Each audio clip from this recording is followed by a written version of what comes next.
रात घनी थी।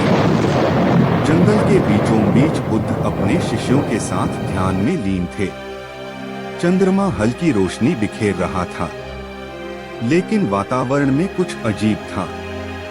अचानक हवा में ठंडक बढ़ गई। एक अजीब सी सिहरन जंगल में फैलने लगी। तभी एक रहस्यमय परछाई पेड़ों के बीच से धीरे धीरे उनके पास आने लगी। शिष्यों के मन में भय समा गया। परछाई जैसे जैसे करीब आई, सबने देखा कि वह एक अजनबी साधु था, मगर उसके चेहरे पर अजीब सी शिकन थी। एक खौफनाक आगमन। वह साधु बुद्ध के सामने आकर रुका। उसकी आंखें एक मृत व्यक्ति की तरह भावशून्य थीं। उसकी आवाज भारी और कांपती हुई थी। तथागत, क्या आप मुझे मृत्यु से मुक्त कर सकते हैं? बुद्ध ने शांति से उसकी ओर देखा और पूछा, मृत्यु से कौन मुक्त हो सकता है जब तक वह स्वयं मृत्यु को नहीं समझता? साधु का चेहरा विकृत हो गया। उसकी आंखों में भय और क्रोध दोनों झलक रहे थे।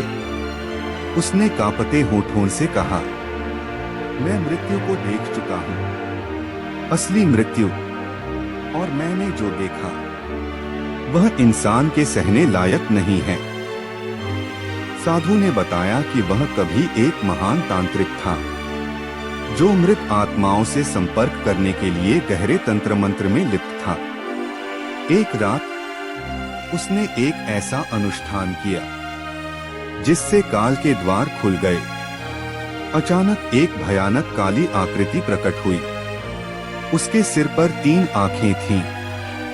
शरीर से धुआं निकल रहा था और उसकी आवाज ऐसे गूंज रही थी मानो हजारों लोग एक साथ चीख रहे हों।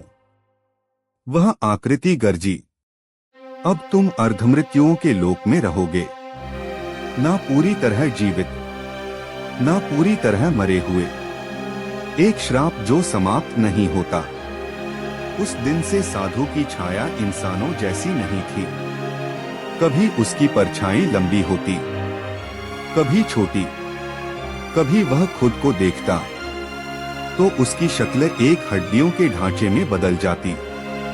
वह रोने लगा, तथागत, मैं इस जीवन से मुक्त होना चाहता हूँ, लेकिन मृत्यु मुझे स्वीकार नहीं करती।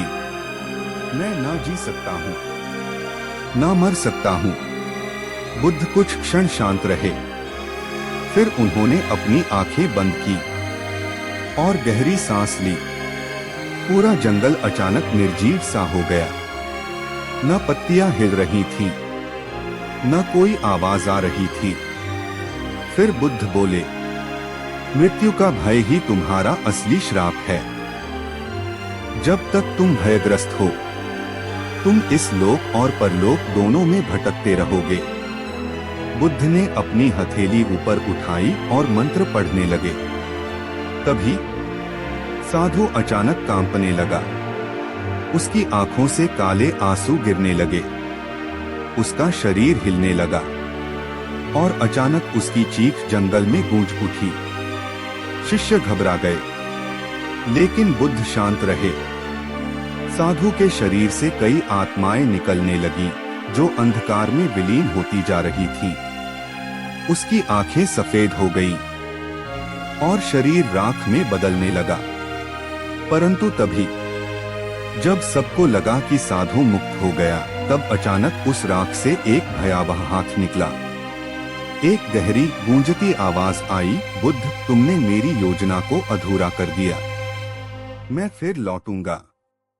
और फिर सब शांत हो गया।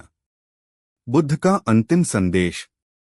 बुद्ध ने धीरे से कहा, अहंकार और भय ही सबसे बड़ा श्राप हैं। जब तक इंसान इन्हें नहीं छोड़ता, वह कभी भी मृत्यु और जीवन के चक्र से मुक्त नहीं हो सकता। पर क्या वह डरावनी आत्मा सच में खत्म हो गई, या भयावह शुरुआत थी? अगर आपको ऐसी और भी रहस्यमयी और थ्रिलर कहानियां सुननी हैं, तो मेरे YouTube channel thoughts of voice को जरूर विजिट करें। वहां आपको ऐसी कहानियां मिलेंगी जो आपके होश उड़ा देंगी।